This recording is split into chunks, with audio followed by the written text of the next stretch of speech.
आपण कधी विचारासोबत असतो, म्हणजे विचार करताना विचार करणारे आपण असतो.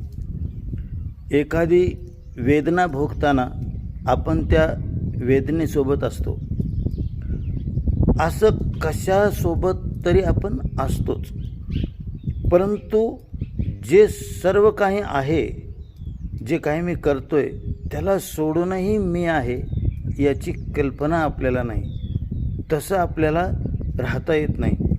समजा एखादा व्यक्ती व्यापार करतोय, कलाकार आहे, अनेक कामं करतोय, पण हे सगळे सोडूनही त्याचं स्वतंत्र अस्तित्व आहे की नाही?